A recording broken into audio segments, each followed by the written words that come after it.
Es un gusto saludarles. Llegamos a la segunda sesión de nuestro proyecto Pureza en Familia.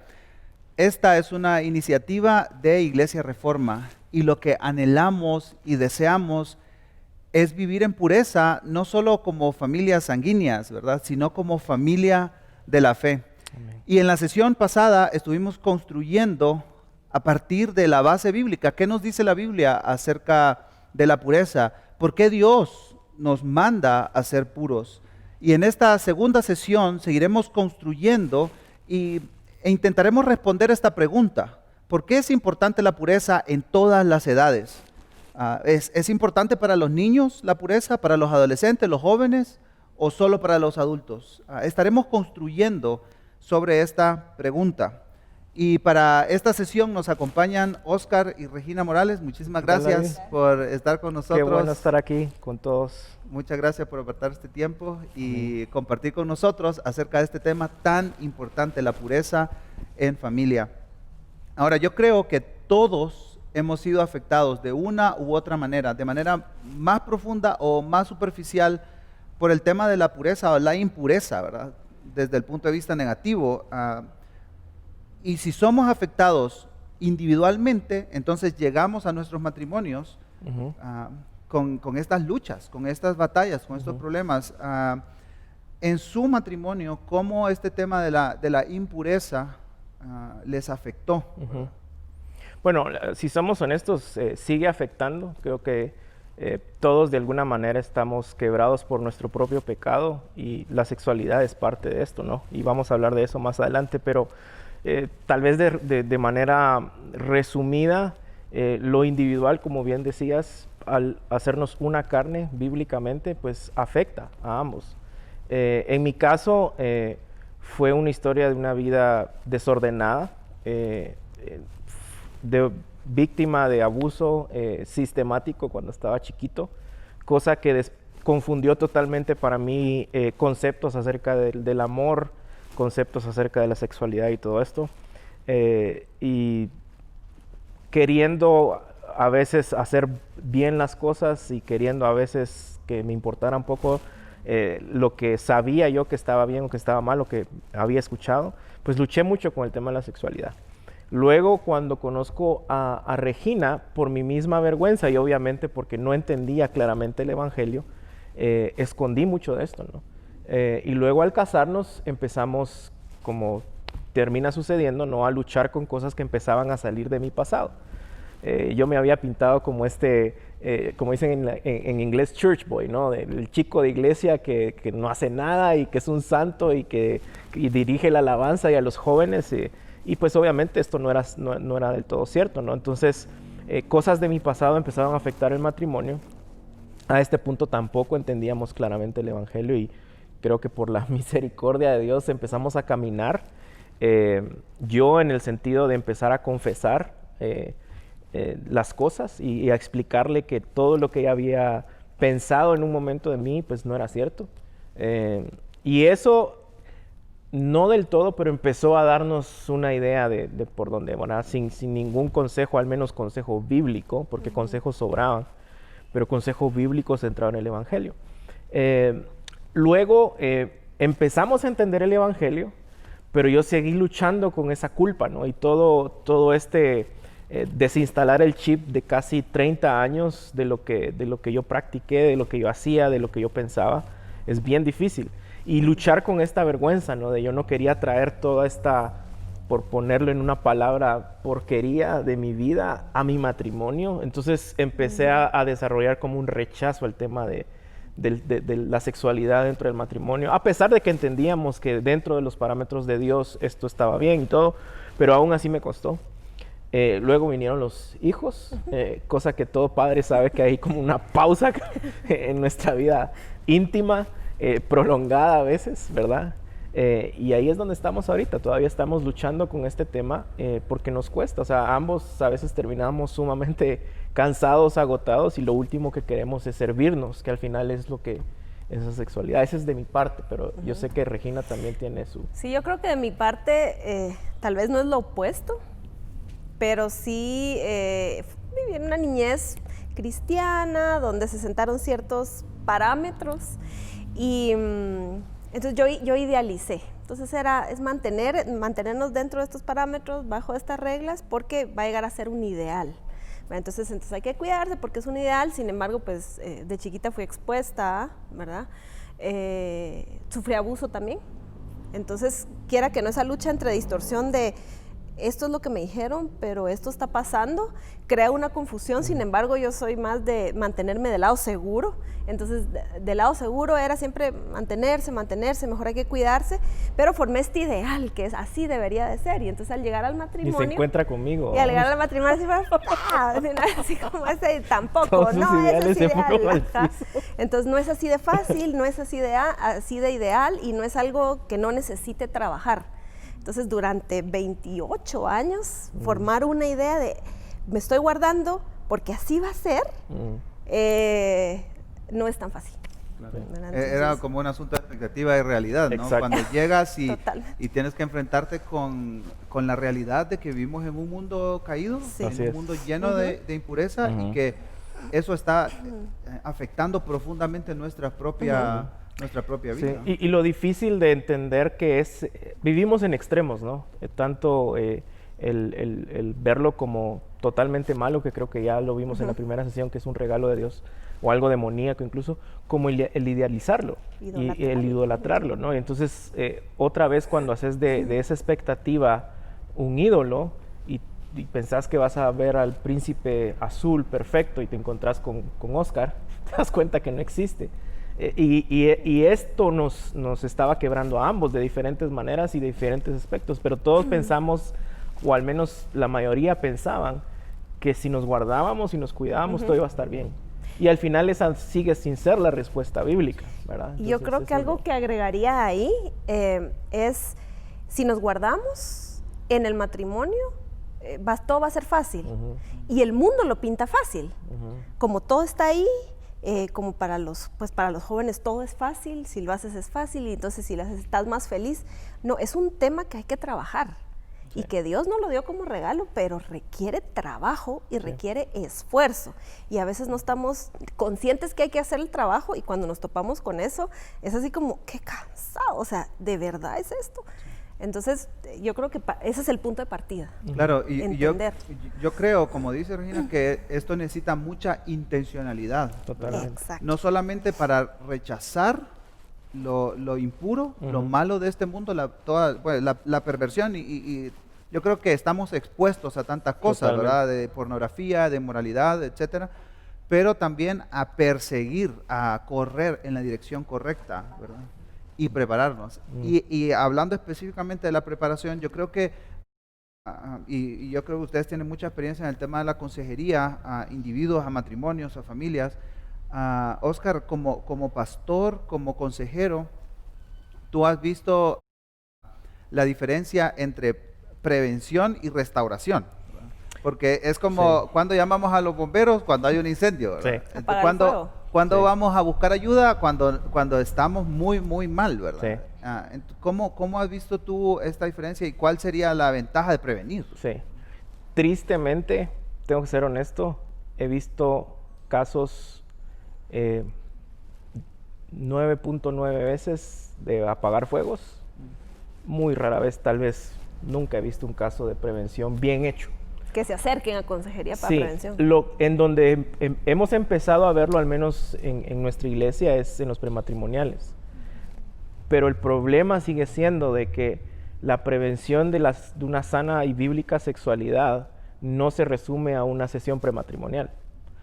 A pesar de que en esas sesiones prematrimoniales muchos han abierto sus ojos a la verdad bíblica, no solo del matrimonio, sino de la sexualidad.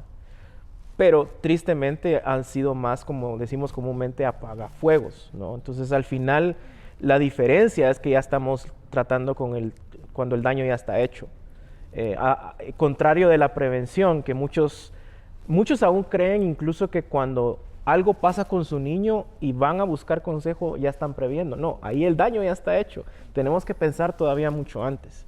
Yo creo que Regina, su perfil es precisamente eso, de eso ha trabajado, lo los últimos 20 años de prevenir, y creo que podrías hablar acerca de Sí, eso. eso platicábamos con Oscar, ¿verdad? Todo lo podemos extrapolar. Mi trabajo en más de 17 años han sido prevención de riesgos, ¿verdad? Prevención de accidentes. Y esto se puede extrapolar a la vida, a la sexualidad. Yo le mencionaba a Oscar, requiere un trabajo prevenir. Prevenir no solo es poner una barrera y esconder a un niño o a un joven y evitar que pase. En el trabajo pasa lo mismo, ponemos guardas para que alguien no meta una mano en la máquina y de todas formas alguien quita la guarda y mete la mano. Entonces no se trata de eso, porque eso genera tal vez más curiosidad. Prevenir. Adultos aún así siguen actuando de esa manera, ¿verdad? Entonces lo importante de prever en todas las edades. Entonces prevenir involucra muchas cosas. Prevenir involucra informarse. ¿Qué es prevenir? Pero ¿cuáles son los riesgos? No solo se trata de decir no hacerlo, sino esto puede pasar y esto puede llegar a pasar. Entonces en las capacitaciones pues, de prevención de riesgos en el trabajo, y aplica esto, es no esconder, sino que informar, esto está pasando y por qué esto no está bien y qué sí es lo que está bien, y porque esto está pasando existen estos controles. Entonces, y aún así hay que estar recapacitando, volviendo a hablar el tema y hablarlo sí. continuamente para prevenir que sucedan accidentes, para prevenir que sucedan... Y por eso decía que no es una sesión prematrimonial, o sea, esto es un discipulado. Creo que ya llegar a la edad de que una pareja se casa, tal vez puede ser ya muy tarde. Totalmente. Porque cuántos años antes pudieron pasar, sí. ¿verdad? O estar expuestos. Y es algo que a nuestro corazón por default no le gusta. Nuestro corazón por naturaleza es rebelde. Aún en un estado, estando en Cristo, sabemos que todavía no hemos llegado a esa estatura del varón perfecto hasta que Él venga a hacer todas las cosas perfectas, pero aún seguimos luchando. Personalmente a mí me cuesta, no sé cuántas veces Regina me tiene que ponerte el cinturón. Y ya, no me cuesta, no me acostumbré, nunca lo hice, y a regañadientes me lo pongo, ¿no? Y, en nuestra actualidad, o sea, dejando un tema aparte, lo político y lo científico si queremos, ¿verdad? Pónganse la mascarilla, pero pues, ¿por qué? ¿Se la ponen más? ¿Por qué? ¿O a medias? Me la voy a poner, pero no me pongo a medias. Pero ¿por qué lo tengo que hacer? Nos cuesta, ¿no? El tema de prevención es bastante interesante porque revela mucho otra vez qué hay en nuestro corazón, pero sí es crucial y tristemente es lo que menos vemos en sesiones de consejería. Claro, por supuesto. Y yo creo que construir desde ese punto de vista, ¿verdad? Que se necesita mucha intencionalidad, se necesita conciencia, se necesita repetición, ¿verdad? Es como una reconfiguración de nosotros mismos, ¿verdad? Y un entrenamiento también. Yo creo que esa es una excelente palabra, discipulado, ¿verdad? Que al final el discipulado no es estudiar un libro, sino que es el discipulado es acompañamiento, es transmitir vida. Entonces, ustedes son padres de dos niños, ¿verdad? Pequeños, Alex y Sophie. ¿Cuál es el desafío que enfrentan ustedes para hacer esta configuración nueva y que Alex, que Sophie, y pues que mis hijos, que nuestros hijos puedan desde pequeños estar conscientes de que vivimos en un mundo impuro y que ellos están llamados a perseguir la pureza? Yo creo que el primer reto soy yo. Yo soy el primero que fallo como papá, que se me olvida, que no tengo ganas y me tengo que arrepentir constantemente con mi esposa y con mis hijos. Y creo que el estar consciente de eso nos ha ayudado. El estar consciente de eso pues, no lo estamos haciendo, o se te olvidó. Y a pesar de que torcemos los ojos y no nos gusta, pues al final es la voz del Espíritu Santo a través de nuestro esposo o esposa recordándonos, ¿no? Pero creo que el primer reto somos nosotros. El segundo reto es precisamente que creo yo que no vamos a ver frutos inmediatos. Y eso frustra. Y no sé cuántas veces, o leyendo la Biblia, o orando, o tratando de que ellos aprendan conceptos. Durante el último año, por ejemplo, me he esforzado de que Alex aprenda, por lo menos como concepto, no lo está entendiendo tal vez, pero ¿qué es el Evangelio? ¿Verdad? Es el mensaje principal de toda la Biblia, de que Dios salva a pecadores a través de la vida, muerte y resurrección de Cristo Jesús. Y lo repite y lo repite y lo repite. Pero obviamente no estamos viendo frutos de eso todavía. leemos la Biblia y, no está, y al ratito ya está desobedeciendo y al ratito. Entonces yo creo que esas dos cosas, primero entender que nosotros somos el primer obstáculo a esto por nuestra propia necedad. Segundo, es entender de que sí, no vamos a ver frutos inmediatamente. Alex ahorita acaba de cumplir 6 años. Sé que está en la edad de 5 a 7 años en donde es una esponja, ¿no? Y ahí es donde hay que aprovechar a que toda esa información, que sea conceptual, la empiecen a absorber para que, como decía Regina, ya cuando están a punto de casarse, pues sí, ya es muy tarde. Los niños están empezando a ser expuestos a pornografía a los 6 años. Y recientemente tuvimos un caso, ¿no? Nosotros tenemos control en sus dispositivos, no los estamos alejando de la tecnología, les estamos enseñando a usarla, tienen control de horario y software, ¿no? Pero a él le gusta ver un programa de este personaje de Sonic, del que corre. Entonces, puedo verlo, sí, y le puse el programa y empezó a ver videos, ¿no? Y nos descuidamos, me descuidé como unos 10 minutos, de repente estaba callado. Y agarré el dispositivo y esta figura de caricatura ya estaba besándose con la figura femenina y era video tras video, ¿no? Y se lo mostré a Regina, se lo mostré a los pastores y les digo, es increíble, o sea, sutil, rápido. Entonces entender eso creo que nos hace a nosotros estar más alertas, más conscientes. Y obviamente pues tuvimos una discusión ahí, no le dije simplemente está mal, hay que enseñarles, hay que hablarles, y lo que vimos en la primera sesión, ¿qué es esto? ¿Qué es natural? Y algo que me ha servido a mí, nos ha servido mucho, es la regla de que hablamos de la sexualidad como hablamos de cualquier otra cosa. No la hacemos un tabú, ni la restringimos. Así como le digo que es malo que se coma 10 chocolates en 10 minutos, le voy a hablar acerca de la sexualidad, y creo que eso de alguna manera, pues, no hemos visto frutos, pero es algo que podemos hacer prácticamente. Regina, pensando en nuestras futuras generaciones, ¿verdad? Nuestros hijos, los que vienen siguiendo nuestros pasos literalmente, ¿cuáles son las ventajas de la prevención para ellos en sus vidas? Desde tu punto de vista profesional, ¿cómo lo ves? Yo creo que el prevenir ahorra tiempo y ahorra el esfuerzo de controlar los daños, el damage control. ¿Verdad? Cuando algo ya está hecho, ya hay algo roto, es como cuando uno se quiebra un dedo, ¿verdad? Pasa en el trabajo, meto las manos o se me amputa un dedo, ya no lo tengo. Y tengo que trabajar alrededor de eso para reaprender a hacer las cosas, para borrar los sustos, las memorias, los miedos. Que fue lo que nos pasó en el matrimonio. Exacto, entonces es un trabajo, siempre continuamos trabajando en eso. Entonces uno tiene que trabajar alrededor de eso. Y es más trabajo y requiere más tiempo. En cambio, si uno se informa bien, o uno como papá es intencional en informar bien a los niños,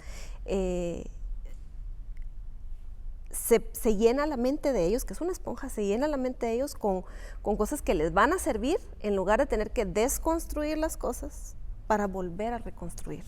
Entonces yo siento que es el esfuerzo a largo plazo, es mejor prevenir que tener que destruir cimientos que en el tema de la sexualidad son cimientos que se arraigan bastante, porque se arraigan en el corazón, en la identidad incluso de la persona. Entonces tener que desconstruir eso, botarlo y volver a construir requiere más tiempo, requiere más esfuerzo, más intencionalidad todavía. Y qué decir del sufrimiento, ¿no es cierto? Sí, y yo creo que en la consejería, Oscar, has percibido todo eso, ¿verdad? De gente, que, por supuesto, todos estamos quebrantados, pero el mal uso de nuestra sexualidad o el uso indebido, no como el Señor lo diseñó, produce un dolor profundo y heridas que nunca se borran, ¿verdad? Es como lo que tú dices, cuando pierdes un dedo de la mano lo pierdes para siempre, ¿verdad? Y ahí te va a acompañar eso el resto de tu vida.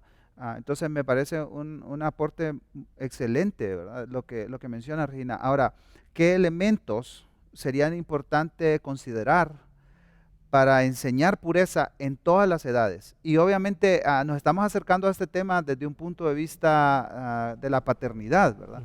pero yo creo que estos principios aplican bien para los jóvenes Sí, solteros, ¿verdad? sí. ¿Qué Sí, elementos? yo creo que son tal vez 3 elementos básicos que al final resumen, creo que toda nuestra vida. El elemento espiritual, ¿verdad? De qué dice Dios, creo que es importante. Muchos fuimos creados en silencio respecto a esto. Otros fuimos creados con rechazo respecto a esto. Muy pocos, si no es que nada, tal vez nadie que yo conozca fue criado en lo que realmente significa la Biblia.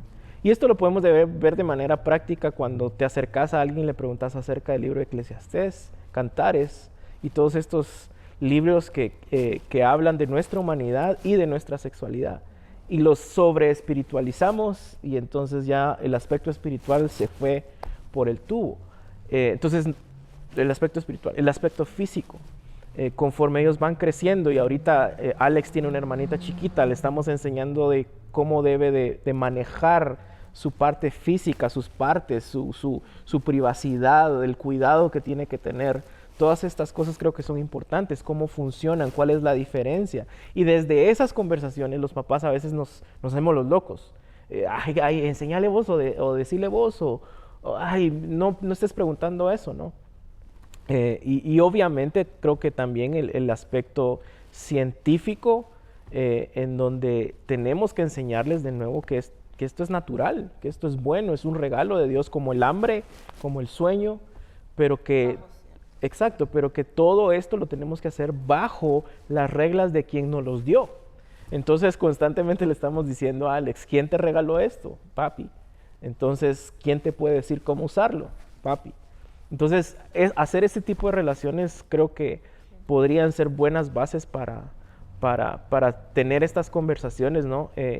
Y a veces, obviamente, bueno, siempre, no a veces, siempre van a ser difíciles, porque nunca haberlo experimentado y estar aún lidiando con deconstruir 30, 40 años de vida y querer enseñar sobre eso, o sea, vamos al punto otra vez que hemos repetido constantemente en la iglesia, es algo que no podemos hacer bajo nuestras propias fuerzas. Es un milagro, como dice John Piper, que Dios a través de su Espíritu Santo produce el milagro y ya nosotros lo actuamos, pero sin esa obra del Espíritu Santo es sumamente difícil. Yo creo que ahí también agregaría, yo soy de procedimientos, ¿verdad? Entonces, tomando eso, informarnos, ¿verdad? Informarnos qué es. Ya nosotros pues estamos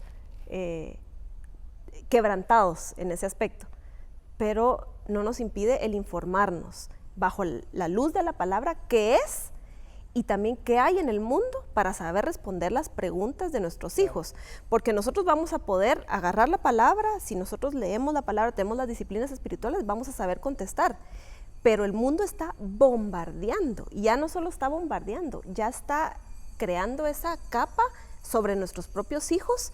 Ellos van a tener dudas, y lo peor que podemos hacer es no tocarlas, porque ellos las van a ir a resolver con alguien más. Entonces, informarnos de qué sí es a la luz de la palabra es sumamente importante, y como decía Oscar, irles metiendo esos principios de la palabra en todo, en prestar tus juguetes a tu hermanita, en por qué no tienes que pegar, ¿verdad? ¿Por qué no hay que ser violento? Pero también informarnos qué hay afuera para saber nosotros prepararnos a la luz de la palabra, por qué eso no está bien, porque el mundo se lo va a pintar, es un dulcito, es rico, es bonito, tiene bonitos colores. Entonces, y de eso al final está plagada tristemente nuestra cultura evangélica, ¿no? Recién estaba viendo aquí un libro que escribió Julie Slattery, que se llama Repensando la Sexualidad, y las estadísticas son de miedo. 41% de cristianos jóvenes creen que el colecho está bien, el convivir antes de casarse. Más del 60% de jóvenes en sitios web para dating, para buscar pareja, ¿verdad? Cristianos, sitios cristianos. Más del 60% de jóvenes creen que sí podrían tener sexo antes de casarse, ¿verdad? Y esto es no contando todo el otro extremo en donde sí se están guardando, pero igual los está destruyendo. 32% de hombres entre 17 a 30 años son adictos, no ven, son adictos a la pornografía. 54% piensan que la homosexualidad debería ser aceptada. Entonces al final o los está discipulando el mundo o los estamos discipulando nosotros como padres, como iglesia, que es, gloria a Dios, una de las cosas que pretendemos con este proyecto, ¿verdad? Claro, por supuesto. Y han tocado temas sumamente importantes que lo que tenemos que hacer es considerar como punto de partida, ¿verdad? Esto es punto de partida, nos tenemos que informar, como decíamos, ¿verdad? Eso, de esa manera fomentamos el tema de la prevención y no llegar a puntos de restauración, ¿verdad? De apagar incendios. En mi caso personal, yo fui expuesto a la pornografía cuando tenía 12 años, ¿verdad? Y a través de todos los años, de todo el tiempo, conocido a personas en diferentes lugares, en diferentes trasfondos, la pregunta no es si viste pornografía o no. La pregunta es cuándo fue la primera vez que lo comenzaste a hacer, ¿verdad? Entonces, para nuestros niños, ¿verdad? Nosotros tenemos 2 hijos también de menos de 3 años. La pregunta para ellos no es cuándo, si va a haber o no va a haber, sino cuándo va a ser expuesto y si al momento en que es expuesto está preparado. Y todos los estudios que citas, y hay muchísimos más, cada vez se reduce la edad. Sí. En que los niños son expuestos a la pornografía. Perdón, y no es una pornografía totalmente abierta y descarada. Era lo que te decía, es bien sutil la forma en que ahora desde chiquitos están siendo expuestos a esto, a través de caricaturas, todos los temas culturales que hemos visto, películas, Netflix y todas estas cosas. Y es doloroso pensar que somos los primeros, los papás, que no lo vemos, ¿verdad? Vivimos en una cultura en donde, pues es normal, ¿no? Por y eso hay que informarse. Exacto, y escuchar esas respuestas de gente cristiana, de gente que va constantemente a la iglesia y decir, no, pues eso es normal, pues por eso estamos como estamos, ¿no? Porque ya hemos normalizado lo que vemos, y pues cómo vamos a poder prevenir si nosotros mismos no estamos informados, si no estamos atentos a eso, ¿no? Yo creo que vuelvo a jalar, ¿verdad? El background que he tenido de trabajo. Yo le decía a Oscar, es que a mí me pagan por entrar a un lugar, entonces yo entro a un lugar y empiezo, hay una altura, entonces ahí se puede caer y el riesgo extremo es que se mate, aquí está esto. Y entonces, en los lugares donde ya está escondiditos, hay riesgos escondidos. Es un trabajo y eso creo que es lo que tenemos como papá. No se ven a simple vista. No, es que no se ven, están muy sutiles, entonces es de detenidamente pensar y no solo decir, ahí está el riesgo, no, ahí está el riesgo, ¿cuál puede llegar a ser la consecuencia extrema? Porque uno tiene que pensar en el extremo para que a uno realmente le impacte de si esto lo tengo que evitar. Y entonces no se queda solo ahí. Ahora, ¿cuáles son los controles? ¿Y por qué implemento esos controles y no otros? ¿Por qué estos sí son efectivos y no otros? Y especialmente para nosotros como cristianos, a la luz de la palabra. ¿Qué dice la palabra? ¿Verdad? Sí. Yo creo que en las próximas sesiones, especialmente de las 4 a las 7, estaremos viendo herramientas muy prácticas, ¿verdad? Hablando de aún la configuración de nuestros propios dispositivos, qué software, cuánto cuestan, todas estas cosas. Queremos hacer esto bien práctico. Es como, bueno, es importante, me estoy dando cuenta que es importante. Pero ¿cómo lo hago? Ahora, por favor, ayúdame a saber cómo, ¿verdad? Sí. Y también vamos a tener un material disponible para poder acompañarles en ese proceso, ¿verdad? Ahora, ustedes mencionaron en su propio testimonio cosas, por ejemplo, de abuso, ¿verdad? Y que eso detonó otro montón de consecuencias. Muchas cosas, ¿verdad? Una cadena, esto se convierte en cadena de eventos al final de cuentas, ¿no? Pero este tema, como mencionaba Oscar, es tabú muchas veces en nuestras propias familias, en la iglesia, como cómo hablar de la sexualidad y del sexo y de los órganos sexuales, pero al final de cuentas el sexo Dios lo hizo, ¿verdad? Antes de la caída. Entonces es bueno, el sexo es bueno, la sexualidad en sí mismo es algo que Dios diseñó para que un lo hombre y una mujer, ¿verdad? Por supuesto. Entonces, ¿cómo fomentamos en nuestros hogares un ambiente saludable y seguro de conversación, ¿verdad? aún en temas de cuidado personal para los niños, ¿verdad? Que ellos sepan qué está bien y qué está mal. ¿Ustedes nos podrían dar alguna idea cómo fomentamos estos ambientes seguros en nuestra casa, en nuestros hogares y en nuestras relaciones también, ¿verdad? De amigos y hermanos en la fe. Yo creo que lo primero que diría yo es modelando el ejemplo. Como estamos hablando dentro del matrimonio y que nuestros hijos nos están viendo, entonces modelar lo que sí es correcto. Ok, papá y mamá se dan un beso y no pasa nada, al contrario, solo papá y mamá tienen la bendición de Dios, ¿verdad? El regalo de Dios es de ellos y entonces eso está bueno. El no atacarlos, porque a veces los niños en los momentos más inesperados o cuando uno está haciendo algo y porque tiene uno algo en el fuego y saltan las preguntas y a veces ese es mi pecado y luego reacciono y digo, no, él está tocando un tema importante, es más importante esto que lo otro, entonces no atacarlos, ¿verdad? Cuando viene una duda, ¿y por qué me estás preguntando eso? O ¿de dónde te lo sacaste? Entonces uno los ataca y lo que puede crear es esa cosa de esa barrera, mejor no pregunto porque se va a enojar mi mamá, ¿verdad? Yo creo que yo diría esas dos cosas, primero modelarlo, que ellos vean dentro del matrimonio, qué bonito, es seguro, yo me siento segura de ver a mis papás que se aman, que se quieren y que lo que me están diciendo, ellos sí lo están implementando, ¿verdad? Y yo creo que para hacer eso tenés que tener tus cimientos sólidos, ¿verdad?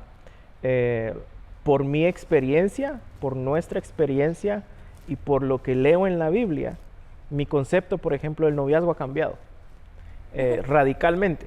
Y muchos sí me molestan, sí, ahora porque sos papá, y sí, tiene mucho que ver porque soy papá.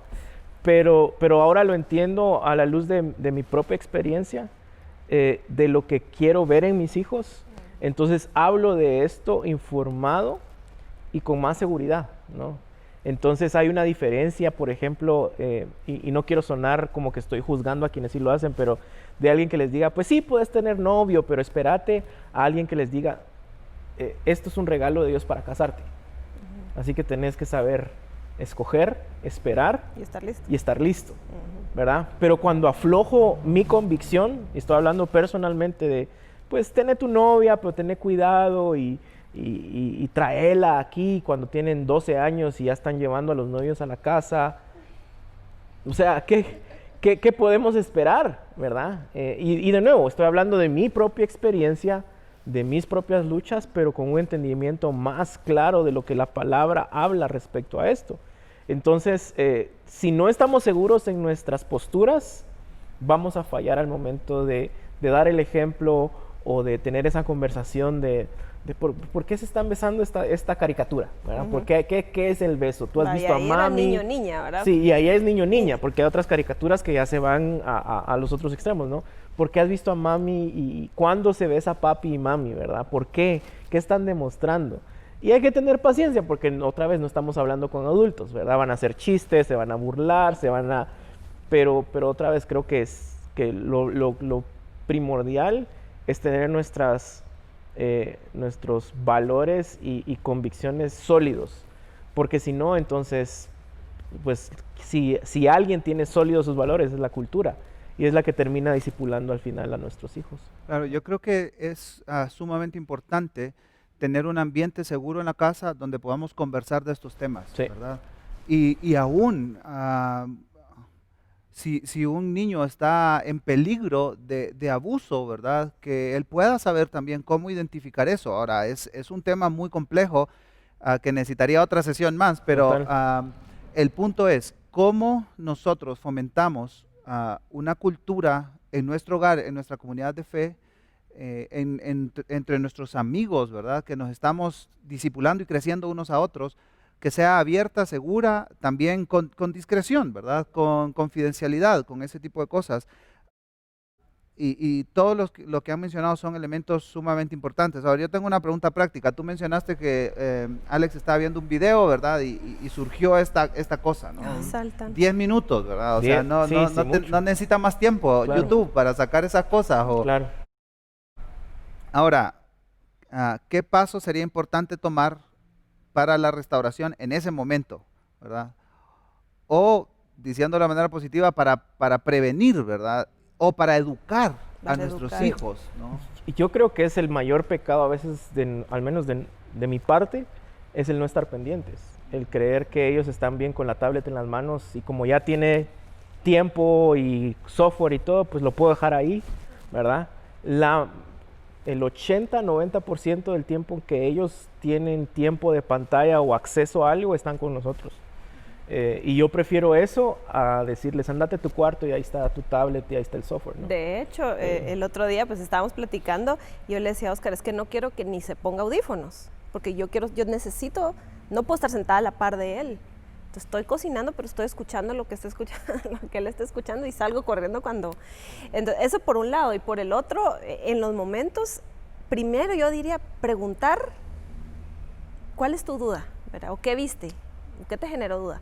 Y partir de ahí para sacar una conversación, porque muchas veces les damos la lección, ¿verdad? Lecture, y ellos...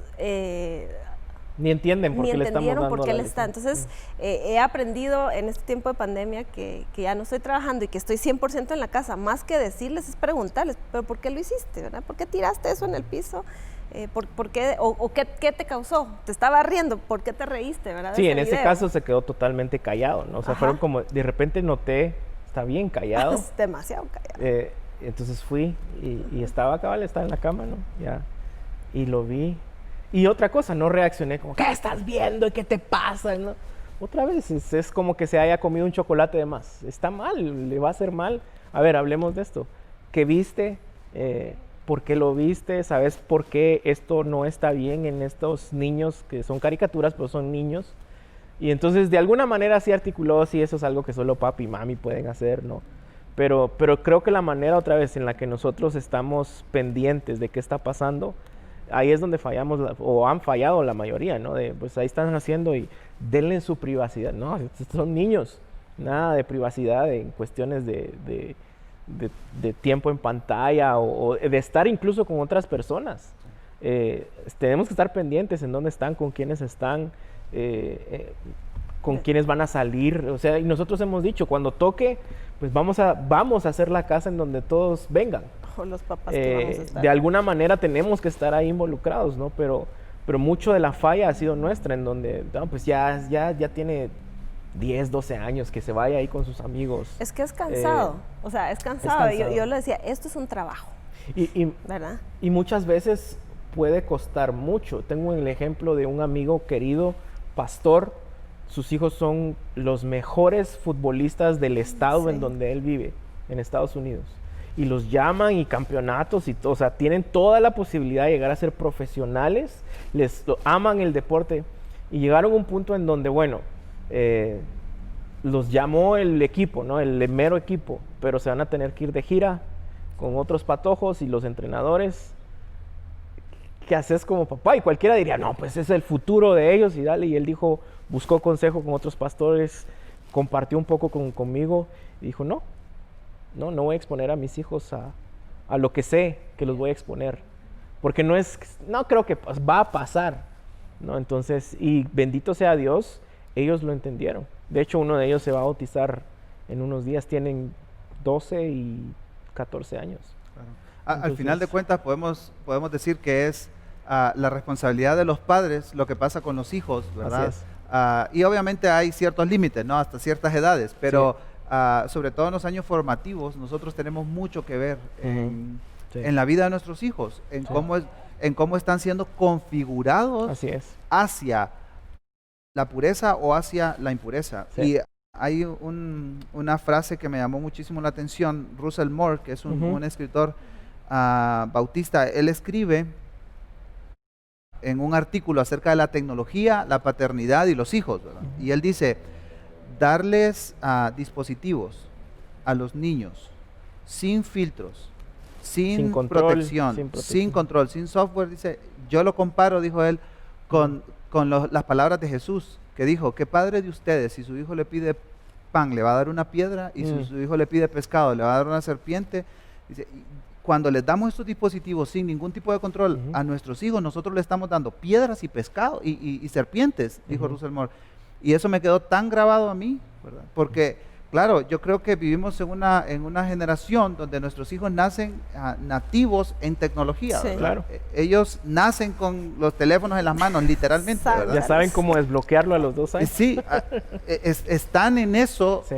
desde que nacen, ¿verdad? Y yo creo que las generaciones pasadas a nosotros crecíamos de manera diferente, ¿verdad? Sí. Un poco más con el trompo y con otro Sí. tipo de juegos, con la pelota de fútbol y eso, pero ahora están con el teléfono en la mano. Sí. Entonces, eso es un desafío para la paternidad. Y yo lo compararía, incluso si se lo he dicho a varios papás, le estás dando un arma cargada Ah, sí. en la mano a un niño. Una pistola. Y ojo, no estamos hablando solo de niños pequeños, porque muchos otra vez con todo este la mal llamada adolescencia, porque otra vez íbamos a la Biblia, históricamente no existe esa etapa, pero ese es otro tema. Te conviertes en un hombrecito, ¿verdad? Y eso es lo que al menos yo estoy tratando de formarle al Alex. Eres un hombrecito. No eres un niño, ya no eres un niño, eres un hombrecito. Pero al enfatizar estas cosas, al no enfatizar estas cosas, simplemente le estamos diciendo, pues ya estás lo suficientemente grande como para manejar el arma, aquí está cargada, No. úsala. Nadie en sus 5 sentidos lo haría, pero es precisamente lo mismo, ¿no? Y no, a veces no entendemos, y creo que el riesgo de nuevo está en que nosotros mismos no estamos viendo, no estamos previendo porque no lo entendemos.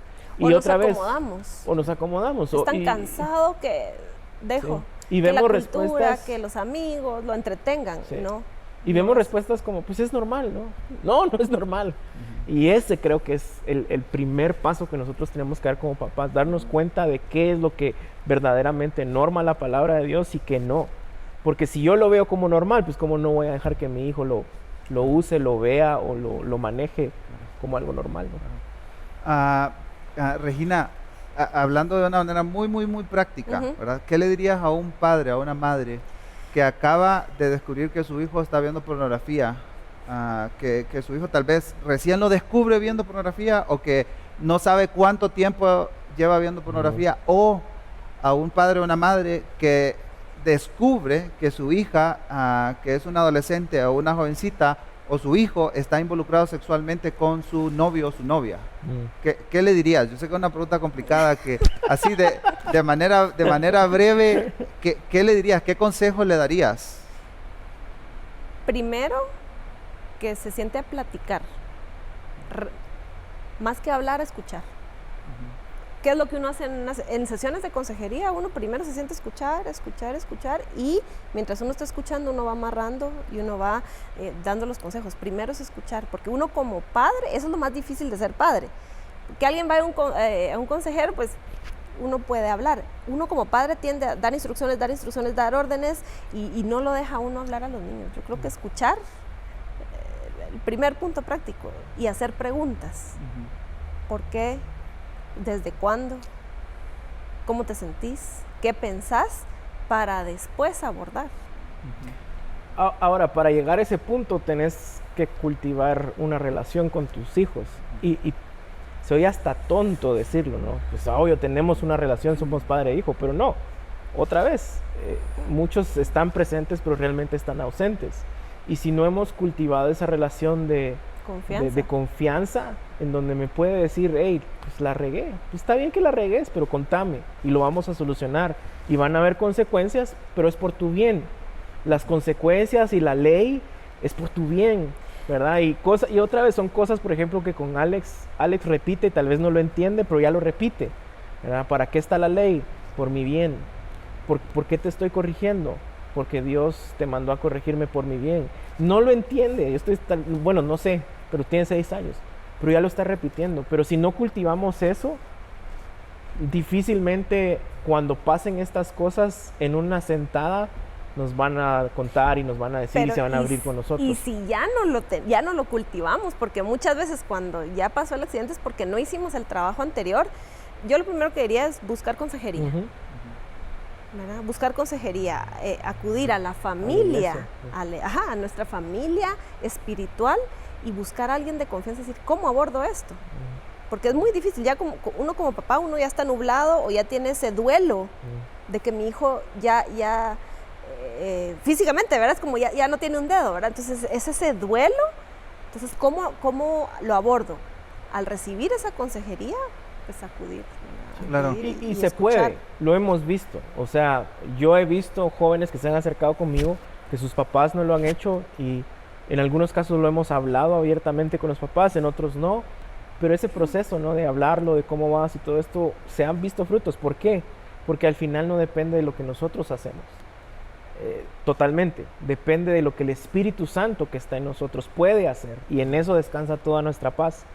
Claro, tenemos responsabilidades también como miembros de la misma familia. Y esto es parte de lo que estamos haciendo, ¿verdad? Pero que nuestro descanso al final no sea pensar, bueno, nunca lo hice, entonces ya perdió el dedo y ni modo. Sí. No, No, hay esperanza. Dios puede hacer todas las cosas nuevas, restaurar a cualquier edad. Y lo estamos experimentando nosotros todavía, ¿verdad? Claro, sí. Yo creo que lo que estamos haciendo con esto, ¿verdad? Es fomentar en la familia espiritual, en la iglesia, ese ambiente seguro al cual correr y en el cual apoyarse. Correr cuando ya hay un incendio y hay que apagarlo, o en el cual apoyarse para juntos caminar, ¿verdad? En las culturas antes, ¿verdad? Ellos armaban tiendas y se movían, ¿verdad? Eran nómadas, pero necesitaban de la familia para cuidarse de los peligros externos. Pues es lo mismo, ¿verdad? Entonces no estamos solos, no podemos caminar solos en esto. Necesitamos la comunidad para confesar nuestros pecados, para solventar las dudas o para aprender juntos cómo hacerlo. Esas tres cosas. Y solo para añadir un comentario final a lo que ustedes están diciendo, yo creo que todas estas son oportunidades para llevarnos a Cristo, Amén. tanto a nuestros hijos como a nosotros como Sí. padres, Correr a Cristo. ¿verdad? Son desafíos que enfrentamos y tal vez esté pensando que esta sesión era solo para padres, No. pero No. este proyecto es pureza en familia, no solo familia de padres e hijos, sino familia de la fe. Todos estamos siendo atacados por las mismas batallas, las mismas luchas. Y la próxima sesión vamos a hablar de cómo batallamos contra la inmoralidad y la impureza en comunidad, en comunidad. Así que muchas gracias por acompañarnos en esta segunda sesión de Pureza en Familia. Les esperamos en la tercera sesión y esperamos que esto esté siendo de bendición para sus vidas, sus familias y para sus comunidades de fe. Que el Señor les bendiga.